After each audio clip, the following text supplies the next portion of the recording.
নমস্কার, নবতরু নিউজ চ্যানেলের পক্ষ থেকে সকলকে স্বাগত জানাই। প্রয়াত হলেন ভারতের প্রাক্তন প্রধানমন্ত্রী ডক্টর মনমোহন সিংহ।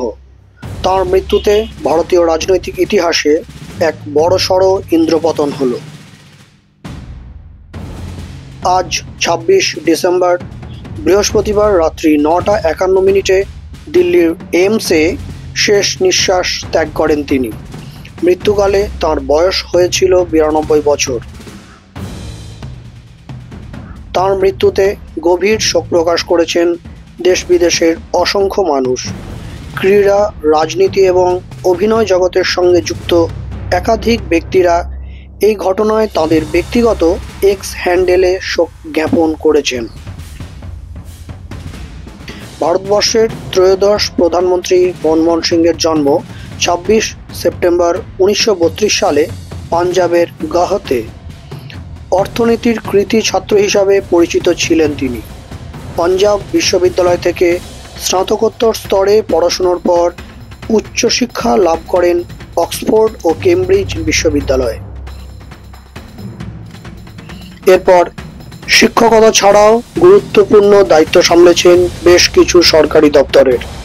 সেগুলির মধ্যে উল্লেখযোগ্য হল রাষ্ট্রপুঞ্জর হয়ে কাজ, বাণিজ্য ও শিল্প মন্ত্রকের উপদেষ্টা, মুখ্য অর্থনৈতিক উপদেষ্টা, রিজার্ভ ব্যাংকের গভর্নর, যোজনা কমিশনের উপাধ্যক্ষের মতো পদ। ১৯৯১ সালে তৎকালীন প্রধানমন্ত্রী নরসিমা রাওয়ের আমলে তিনি ছিলেন কেন্দ্রীয় অর্থমন্ত্রী। ভারতীয় অর্থনীতির সংস্কারে মনমোহন সিংয়ের অবদান যথেষ্ট গুরুত্বপূর্ণ।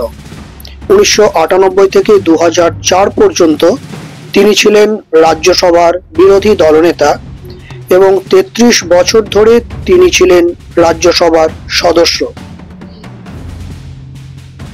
ভারতীয় জনতা পার্টির নেতৃত্বে এনডিএ সরকারের মনোনীত ভারতের তৎকালীন প্রধানমন্ত্রী অটল বিহারী বাজপেয়ীর পর চতুর্দশ লোকসভা নির্বাচনে জয়লাভ করে ক্ষমতায় আসে ভারতীয় জাতীয় কংগ্রেসের নেতৃত্বাধীন ইউপিএ সরকার।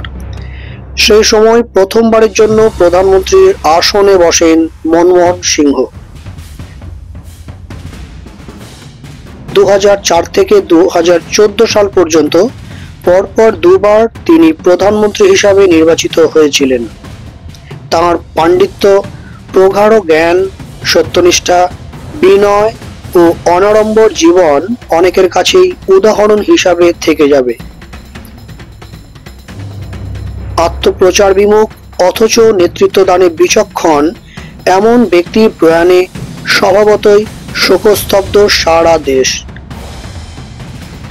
রাজনীতির ময়দানে দলাদলি থাকলেও তাঁর মৃত্যুতে শাসক বিরোধী সকলেই একত্রিত হয়ে চোখের জলে শেষ বিদায় জানিয়েছেন প্রিয় এই মানুষটিকে।